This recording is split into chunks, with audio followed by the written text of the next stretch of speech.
A continuación, Bolivia Web TV presenta Bolivia News. ¿Qué tal amigos de Bolivia Web TV? Es un verdadero placer estar con ustedes, como todos los días, con información y noticias, lo más destacado de la actualidad noticiosa desde Bolivia al alcance del mundo. Les saluda un servidor y amigo Ervin Bazán desde los estudios de Bolivia Web TV. Las noticias ahora. Hoy es jueves 15 de febrero. En el desarrollo de las informaciones les contamos de las explosiones en Oruro que son declaradas en reserva policial. Permítanos reserva en las investigaciones. Nosotros vamos a trabajar de manera seria y responsable para dar con los autores de este hecho, afirmó hoy el comandante departamental de la policía de Oruro, César Raña, sobre las explosiones en dicho departamento. De acuerdo al reporte de Radio Pío 12, la autoridad aseguró que los responsables del hecho van a ir a donde tienen que ir, ratificando así su compromiso para esclarecer los hechos.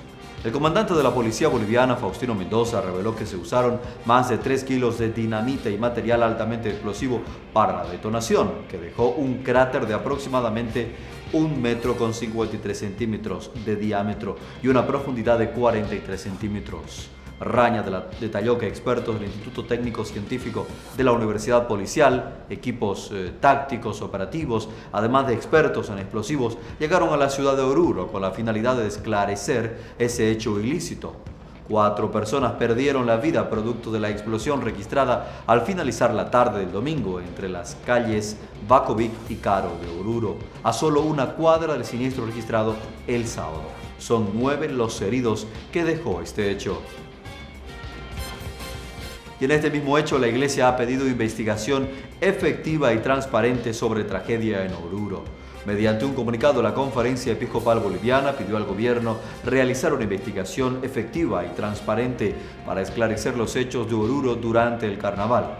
Elevamos oraciones por las víctimas y expresamos nuestra solidaridad con los familiares de los que han fallecido en las 2 explosiones ocurridas en Oruro durante las fiestas del carnaval y llamamos a las autoridades a realizar una investigación efectiva y transparente, señaló José Fuentes.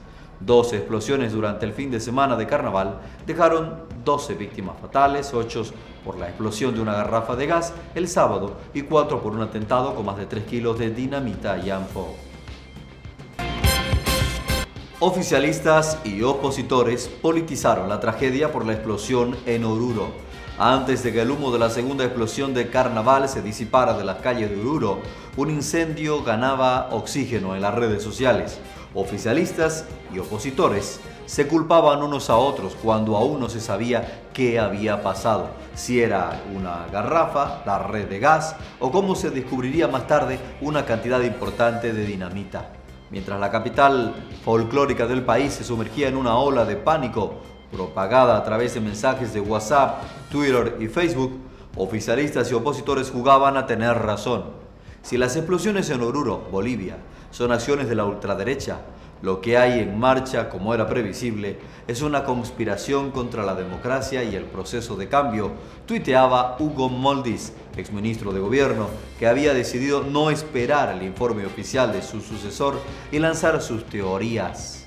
Amílcar Barral, diputado de Unidad Democrática, pasó de la negociación al ataque al gobierno en pocos minutos. Desde Facebook y Twitter, primero pidió Dios que no sea verdad. Luego, con mensajes cortos, primero confirmó que sí era cierto, había otra explosión. Luego tildó el hecho de terrorismo y luego aseguró que el gobierno saldría a acusar a la derecha y al imperio de las explosiones y de las inundaciones. Cuando otros usuarios de las redes sociales le exigieron respeto, Barral, al que acusan de haber borrado una publicación mucho más directa e hiriente, respondió con una captura de un tuit de Moldis para el politólogo Jorge Lazarte. Cuando todo se convierte en política, lo primero que se pierde es la verdad.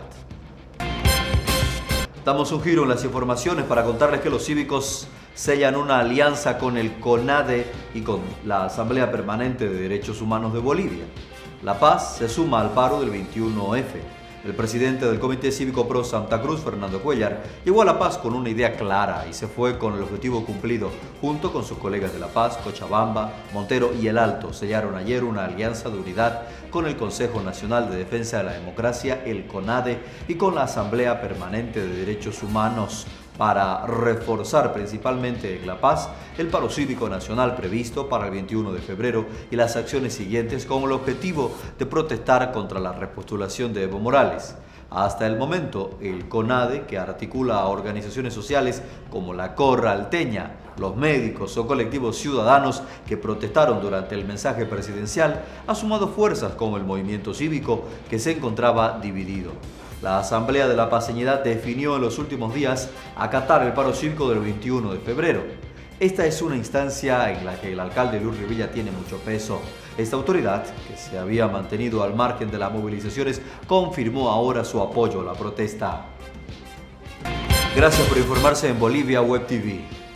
En Santa Cruz, los detenidos en Carnaval limpian canales en cumplimiento del trabajo comunitario.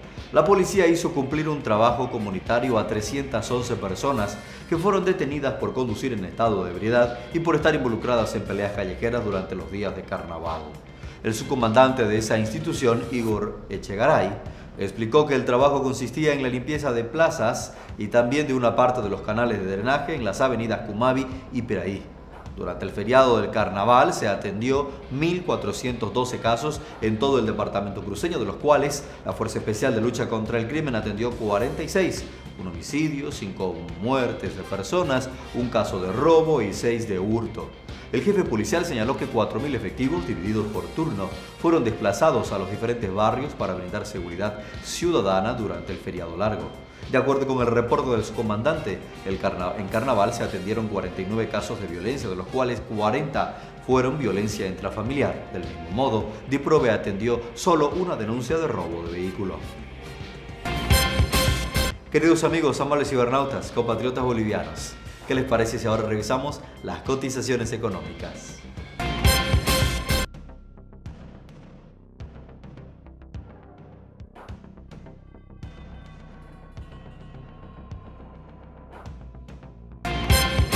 Y volcamos la página para ocuparnos del deporte. Por la Copa Libertadores, Wilstermann terminó goleado por Vasco da Gama por 4-0 y complica su avance en la tercera ronda de la Copa.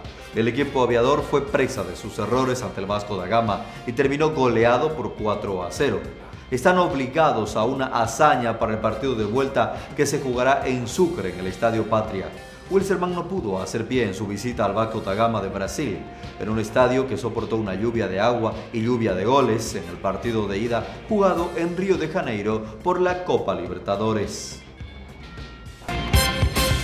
Queridos amigos amables cibernautas, queridos compatriotas bolivianos, hasta aquí les hemos presentado lo principal y más importante en materia de noticias este jueves 15 de febrero. Sigan ustedes con la programación de Bolivia Web TV en www.boliviawebtv.tv. Feliz jornada para todos. Permiso. Bolivia News.